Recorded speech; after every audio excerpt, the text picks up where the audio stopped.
وقال الملأ من قومه الذين كفروا، اور کافر قوم کے سردار بولے، وَكَذَّبُوا بِلِقَاءِ الْآخِرَةِ، اور انہوں نے آخرت کی ملاقات کو جھٹلا دیا، وَأَتْغَفْنَاهُمْ فِي الْحَيَاةِ الدُّنْيَا، اور انہوں نے دنیا کی زندگی کی خاطر یہ سب کچھ کیا، حالانکہ ہم نے ہی انہیں دنیا کی زندگی میں چین دیا، نعمتیں دی۔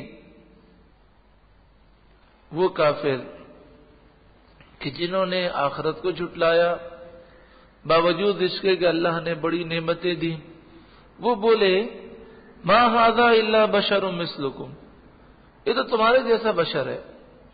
گمراہی کی وہی وجہ ان میں بھی پائی گئی، انہوں نے نبی کو اپنے جیسا سمجھ لیا، اور اپنے جیسا سمجھنے کی وجہ کیا بتائی؟ یأکل مما تأکلون منہ، وہ کھاتا ہے اسی چیز سے جس سے تم کھاتے ہو، وہ یشرب مما تشربون، اور وہ پیتا ہے اسی چیز سے جس سے تم پیتے ہو۔ جہالت کی بھی انتہا ہوتی ہے۔ وہ کہنا یہ چاہتے تھے کہ جو کھانا ہم کھاتے ہیں نبی بھی وہی کھاتے ہیں، جو پانی ہم پیتے ہیں وہ بھی پیتے ہیں، تو پھر انہیں فرشتے کہاں سے نظر آتے ہیں؟ یہ اللہ کا کلام کیسے حاصل کرتے ہیں؟ ان میں یہ فیض لینے کی طاقت کہاں سے آ گئی؟ اور ان کی اتنی عقل کیسے ہو گئی؟ یعنی انہوں نے اپنے آپ کو نبی جیسا صرف اس وجہ سے سمجھا کہ نبی جو ہیں وہ دنیا میں رہتے ہیں اور دنیا میں وہ زندگی انسانوں کی طرح گزارتے ہیں، تو انہوں نے کہا کہ یہ ہمارے جیسے ہی ہیں۔ آج بھی کئی مسلمان کہلانے والے آج بھی اس گمراہی میں مبتلا ہیں۔ انہوں نے نبی کا جب ذکر کیا ہے، رسول اللہ کی سیرت بیان کی ہے، تو وہ سیرت پڑھیں تو ایسا لگتا ہے کہ وہ سیرت کسی نبی کی بیان نہیں کر رہے، کسی لیڈر کی بیان کر رہے۔ نبی اکرم صلی اللہ علیہ وآلہ وسلم کی شان اور مقام و مرتبہ بہت بلند و بالا ہے۔ بلکہ جب یہ کہا جاتا ہے سیرت النبی صلی اللہ علیہ وآلہ وسلم، تو ہمارے ذہن میں یہ سوال پیدا ہوتا ہے کہ نبی کی سیرت بتانے کے لیے پہلے نبی کا مقام تو بتاؤ، نبی ہوتا کیا ہے؟ نام رکھا جناب جلسہ سیرت النبی، اور حضور کی سیرت اس طرح بیان کی جا رہی ہے جیسے عام انسان جو سیرت بیان کی جا رہی ہو، تو سب سے پہلے تو سننے والے پر حضور کی شان، تعظیم اور توقیر بٹھائی جائے، اور پھر سیرت بیان کی جائے، اور پھر اس طرح بیان کیا جائے جس طرح بزرگوں نے بیان کیا کہ حضور کا مسکرانا ایسا تھا کہ کسی کا مسکرانا ایسا نہیں ہو سکتا۔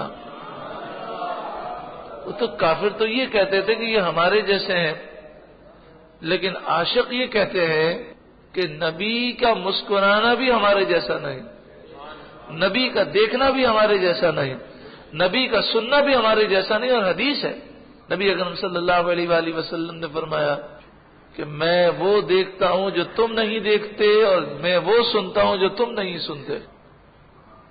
وَلَئِنْ أَطَعْتُمْ بَشَرًا مِثْلَكُمْ، اور اگر تم اپنے جیسے آدمی کا کہنا مانو گے، إِنَّكُمْ إِذًا لَخَاسِرُونَ، بے شک اس وقت تم ضرور نقصان والے ہو جاؤ گے۔ أَيَعِدُكُمْ أَنَّكُمْ إِذَا مِتُّمْ وَكُنْتُمْ تُرَابًا، کیا یہ تمہیں وعدہ دیتے ہیں کہ جب تم مر جاؤ گے اور مٹی ہو جاؤ گے، وَعِظَامًا، اور ہڈیاں ہڈیاں ہو جاؤ گے، أَنَّكُمْ مُخْرَجُونَ، تو تم نکالے جاؤ گے، کیا یہ نبی تمہیں یہ وعدہ دیتے ہیں؟ ہئی ہاتا، بہت دور ہے یہ بات، بہت دور ہے یہ بات۔ یعنی ان عقل کے اندھوں نے کہا کہ یہ بات عقل میں آنے والی نہیں۔ لما توعدون، بہت دور ہے وہ وعدہ جو تمہیں دیا جاتا ہے۔ ان ہی الا حیاتنا الدنیا، ہماری زندگی تو یہی دنیا کی زندگی ہے، نموت و نحیا، ہم مرتے ہیں اور جیتے ہیں، وما نحن بمبعوثین، اور ہم دوبارہ نہیں اٹھائے جائیں گے۔ اب تو ہماری سمجھ میں یہ بات آ جانی چاہیے کہ کفار دنیا کے لیے کیوں بھاگ دوڑ کرتے ہیں، کیونکہ آخرت میں تو انہیں کوئی ملنے کی امید نہیں، تو وہ سب کچھ اپنی دنیا کو سمجھتے ہیں۔ لہذا ہم اپنی زندگی کے لیے کافروں کو آئیڈیل کبھی نہیں بنا سکتے، ان کے لیے تو آخرت کا کوئی تصور ہی نہیں ہے، وہ تو صرف دنیا کے لیے جیتے ہیں مرتے ہیں، تو مومن کے لیے تو آخرت ہے۔ لہذا ہم انہیں دیکھ کر اپنی زندگی کا تعین نہ کریں، بلکہ ہم دیکھیں تو پیارے آقا کو دیکھیں کہ آپ نے زندگی گزارنے کا کیا درس دیا ہے۔ صحابہ کرام کو دیکھیں، اولیاء کو دیکھیں، کیا جس طرح ہم زندگی گزار رہے ہیں داتا گنج بخش نے اس طرح زندگی گزاری، خواجہ غریب نواز نے ایسی زندگی گزاری، امام حسین نے گزاری، امام موسیٰ کاظم نے گزاری، کیا اعلی حضرت امام اہل سنت نے اس طرح زندگی گزاری، کیا مجدد الف ثانی نے اس طرح زندگی گزاری؟ تو ہمارے آئیڈیل تو یہ اللہ والے ہیں، ہمیں کیا امریکہ میں لوگ کیسے زندگی گزارتے ہیں، یورپ میں کیا کرتے ہیں، یہ گند کھائیں یا جو کچھ بھی کریں، ہمیں اس سے کیا؟ ہم تو نبی کے غلام ہیں، انہی کی زندگی پر ہماری زندگی، انہی کے نقش قدم پر ہماری زندگی کے لیل و نہار دن رات گزرنے چاہیے۔ اللہ ہمیں ایسی سوچ عطا فرمائے۔ اور پھر یہ بھی بات یاد رکھیں کہ جسے رسول اللہ پر ایمان نصیب ہو جائے اور جو رسول اللہ کی جسے غلامی نصیب ہو جائے، وہ دنیا کی کسی کشش سے متاثر نہیں ہوتا، وہ یہود و نصارہ اور یورپ کی کسی بات سے متاثر نہیں ہوتا، وہ تو کہتا ہے کہ میرا تو سب کچھ میرے آقا ہے، بس میری تو یہ خواہش ہے کہ وہ مجھے ہاتھ پکڑ کر جنت میں لے جائیں، ایسا کرم فرما دیں۔ اس قابل تو نہیں لیکن ان کا کرم بہت بڑا ہے۔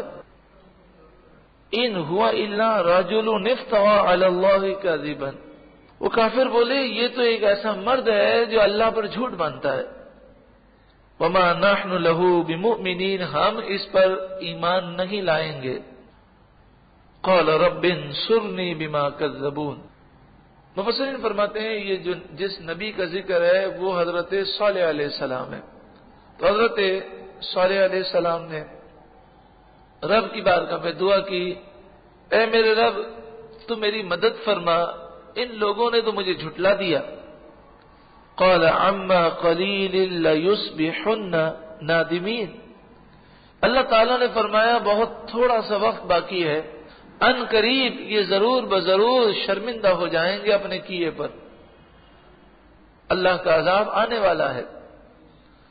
فأخذتهم الصيحة بالحق، تو سچی چنگھار نے انہیں پکڑ لیا، زوردار آواز نے۔ فجعلناهم غثاء، تو ہم نے انہیں گھاس اور پھوس بنا دیا، ایک ہی آواز نے انہیں مٹا کر رکھ دیا۔ فبعدا للقوم الظالمین، تو دور ہو ظالم قوم اللہ کی رحمت سے، ظالم لوگ اللہ کی رحمت سے دور ہیں۔ ثم انشأنا من بعدهم قرونا آخرین، پھر ان کے بعد ہم نے کئی اور قومیں پیدا کی۔ ما تسبق من امت اجلها وما يستأخرون، کوئی بھی امت اپنی مدت سے نہ آگے ہٹی نہ پیچھے ہوئی، جو مہلت کی مدت ہے وہی مدت ہے، اس کے بعد اگر وہ ایمان نہیں لاتے تو انہیں ہلاک کر دیا جاتا ہے۔ ثم ارسلنا رسولنا تترا، پھر ہم نے اپنے رسولوں کو پے در پہ بھیجا۔ کلما جاء امة رسولها كذبوه، جب بھی کسی امت کے پاس رسول آئے تو انہوں نے اس رسول کو جھٹلا دیا۔ فاتبعنا بعدهم بعدا، تو ہم نے اگلوں سے پچھلے ملا دیے۔ یعنی جس طرح پہلے لوگ ہلاک ہوئے تھے بعد والوں کو بھی ہم نے ہلاک کر دیا.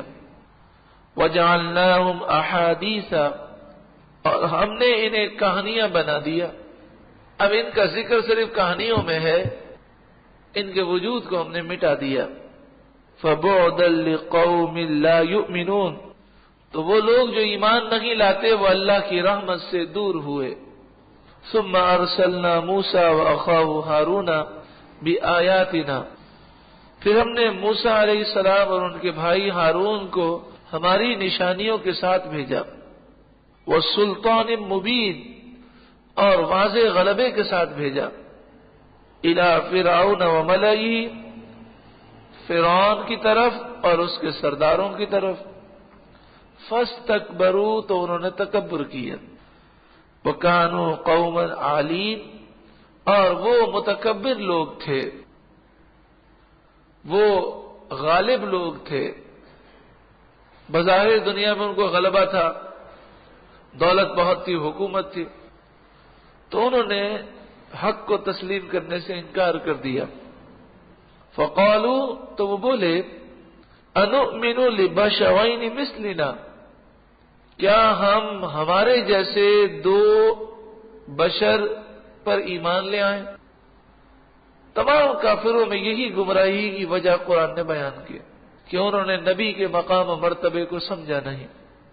وقومہما لنا عابدون، اور ان دونوں کی قوم یعنی حضرت موسیٰ اور ہارون کی قوم بنی اسرائیل تو ہماری غلام ہے. تو جس کی قوم غلام ہے اس موسیٰ اور ہارون کو ہم اپنا پیشوا کیسے مان لیں؟ فَكَذَّبُوهُمَا، تو ان لوگوں نے ان دونوں کا انکار کیا، انہیں جھٹلا دیا. فَكَانُوا مِنَ الْمُهْلَكِينَ، تو وہ ہلاک ہو گئے. وَلَقَدْ آتَيْنَا مُوسَى الْكِتَابَ لَعَلَّهُمْ يَهْتَدُونَ، اور ضرور بے شک ہم نے موسیٰ علیہ السلام کو کتاب دی تاکہ تم ہدایت پاؤ. وَجَعَلْنَا ابْنَ مَرْيَمَ وَأُمَّهُ آیَةً، قرآن مجید فرقان حمید جب نازل ہوا اس وقت بھی اکثر عیسائیوں کا یہی عقیدہ تھا کہ عیسیٰ علیہ السلام اللہ کے بیٹے ہیں، نعوذ باللہ من ذالک، وہ خدا ہے. حضرت مریم کے متعلق بھی بعض ایسی ہی باتیں کرتے تھے، لیکن قرآن نے ان دونوں کی شان کو بیان کیا. یہ ہے توحید بیان کرنے کا طریقہ. یہ توحید بیان کرنے کا طریقہ نہیں ہے کہ توحید کا نام لے کر اللہ والوں کی توہین اور بے ادبی کی جائے. وَجَعَلْنَا ابْنَ مَرْيَمَ وَأُمَّهُ آیَةً، اور ہم نے ابن مریم کو یعنی عیسیٰ علیہ السلام کو اور ان کی ماں کو نشانی بنایا. وَآوَيْنَاهُمَا إِلَى رَبْوَةٍ، اور ہم نے ان دونوں کو بلند زمین میں جگہ عطا فرمائی، یعنی ملک شام میں، ذات قرار، جہاں بسنے کا مقام ہے، وہ معین اور نگاہ کے سامنے بہتا ہے. یہاں پر میں یہ عرض کر دوں کہ نبی اکرم صلی اللہ علیہ وآلہ وسلم کی حدیثوں میں تحریف معنوی کرنا، یعنی مفہوم کو بدل کر پیش کرنا، یہ انگریزوں کے دور میں ایک فتنہ پیدا ہوا. تو کئی لوگ پیدا ہوئے جنہوں نے حدیثوں کے مفہوم کو بدلا، ان میں مرزا غلام قادیانی بھی ہے.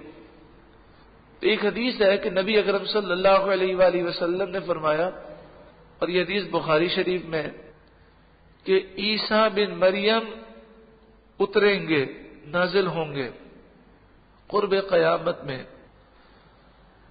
تو مرزا غلام قادیانی نے اس حدیث کا ترجمہ غلط کیا. عام طور پر لوگ جو ہیں وہ جب دیکھتے ہیں کہ عربی لکھی ہوئی ہے، حوالے لکھے ہوئے، تو وہ کہتے ہیں جناب یہ بات تو بالکل صحیح ہوگی. لیکن کبھی ایک عام مسلمان یہ سوچ بھی نہیں سکتا کہ کوئی آدمی اوپر حدیث لکھے، اس کے سارے حوالے بھی لکھے اور نیچے ترجمہ کرنے میں ڈنڈی مارے گا، غلط ترجمہ کرے گا، غلط تشریح کرے گا. یہ بندہ سوچ بھی نہیں سکتا، لیکن ایسے لوگ ہیں. تو اس نے اس حدیث کا ترجمہ اس طرح کیا عیسیٰ بن مریم جیسا پیدا ہوگا. حدیث کیا تھی؟ عیسیٰ بن مریم اتریں گے، نازل ہوں گے قرب قیامت میں. تو اس نے حدیث کا ترجمہ یوں کیا، قرب قیامت میں عیسیٰ بن مریم جیسا پیدا ہوگا، نازل ہوں گے اتریں گے، اس کا ترجمہ پیدا کر دیا. اور عیسیٰ بن مریم اتریں گے تو اس کی جگہ کر دیا عیسیٰ بن مریم جیسا. حالانکہ حدیث میں ایسا کوئی لفظ نہیں ہے.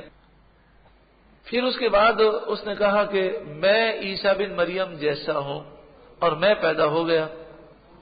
تو لوگوں نے کہا کہ بھئی عیسیٰ بن مریم جیسا ہے تو اب یہ تو بتا رہا تجھ میں اور عیسیٰ بن مریم کے اندر کیا کوئی مماثلت تو ہو. پہلے تو تیرا یہ ترجمہ کرنا ہی غلط ہے، لیکن تو یہ دعویٰ کر رہا ہے کہ میں مسیح عیسیٰ ہوں، عیسیٰ بن مریم جیسا ہوں، تو کس چیز میں تو جیسا ہے؟ عیسیٰ بن مریم تو مردوں کو زندہ کرتے تھے، وہ تو مادرزاد اندھوں کو شفا دیتے تھے، وہ تو برس کے مریضوں کو شفا دیتے تھے، وہ تو مٹی سے پرندہ بنا کر پھونک مارتے تھے وہ زندہ ہو جاتا، وہ تو غیب کی خبریں اب بیان کرتے، گھر میں جو کچھ ہوتا وہ بتا دیتے. تو کہنے لگا یہ سب جادو کے کرتب تھے، میں یہ سب کچھ کر سکتا ہوں لیکن میں ان چیزوں کو پسند نہیں کرتا. نعوذ باللہ من ذالک. تو اس نے اپنے آپ کو عیسیٰ بن مریم جیسا بنانے کے لیے جو یہ کر سکتا تھا اس نے کیا. تو جو قادیان علاقہ تھا، اس قادیان علاقے میں ان لوگوں نے ایک زمین حاصل کی اور اس زمین کا نام انہوں نے ربوہ رکھ دیا اور کہتے ہیں دیکھیں یہ قرآن میں ربوہ کا ذکر ہے تو مرزا غلام قادیانی بھی ربوہ میں ہے. اب مسئلہ یہ ہے کہ قرآن مجید فرقان حمید میں ربوہ کسی مقام کا نام نہیں ہے. ربوہ اصل میں ہر اس جگہ کو کہتے ہیں جو سطح سمندر سے کافی بلند ہو. ربوہ جو ہے وہ بلند جگہ کو کہتے ہیں، کوئی علاقے کا نام نہیں ہے. ربوہ کسے کہتے ہیں؟ جیسے کوہ مری وہ بھی ربوہ ہے، گلگت اور اس طرح کے اونچے اونچے علاقے وہ سارے ربوہ ہیں. تو یہ جو شام کی سرزمین ہے یہ اونچا علاقہ ہے اور یہ ایسا اونچا علاقہ ہے کہ جہاں پر اتنی شبنم گرتی ہے اور اتنی بارشیں ہوتی ہیں کہ جب ہماری حاضری ہوئی تو ہمیں وہاں کے لوگ یہ بتا رہے تھے کہ کئی ایسے علاقے ہیں جہاں پر کھیتوں کو پانی دینے کی ضرورت نہیں ہے، خود بخود فصلیں اگتی ہیں، بارش اپنے ٹائم پر ہوتی ہے اور شبنم اس قدر کثرت سے ہے کہ وہاں کے باغات جو ہیں ان کو پانی دینے کی ضرورت نہیں ہوتی. تو ربوہ لفظ کسی جگہ کا نام نہیں بتایا قرآن نے، بلکہ ربوہ کے معنی کیا ہے؟ بلند زمین جو سطح سمندر سے بلند ہو. اور مفسرین نے فرمایا کہ اس سے مراد ملک شام ہے. تو اس بدبخت نے اور اس کے ماننے والوں نے جو گمراہی کا مرکز ہے اس کا نام ربوہ رکھ دیا. اللہ رب العالمین ان کی گمراہیوں سے مسلمانوں کو محفوظ فرمائے. اور اس بات کو ہم پھر سمجھ لیں کہ کوئی بھی کتاب ہمارے سامنے آتی ہے اس میں قرآن کی آیتیں لکھی ہیں، اس میں حدیثیں لکھی ہیں، حوالے لکھے ہیں، لیکن عام آدمی کو نہیں پتہ چلتا کہ انہوں نے ترجمے میں کہاں ڈنڈی ماری ہے، اور عام آدمی کو نہیں معلوم ہوتا کہ انہوں نے تشریح میں کہاں غلط تشریح کی ہے. اس لیے اگر وہ اہل سنت و جماعت سے تعلق رکھتا ہے، صحیح العقیدہ ہے، اہل سنت و جماعت کا مستند عالم ہے، تو اس پر بھروسہ کیا جا سکتا ہے کہ وہ اللہ تعالیٰ کا خوف رکھے گا اور وہ غلطی نہیں کرے گا. باقی اس دور میں سب کچھ ہوتا ہے. اللہ رب العالمین تمام مسلمانوں کو گمراہی سے محفوظ فرمائے.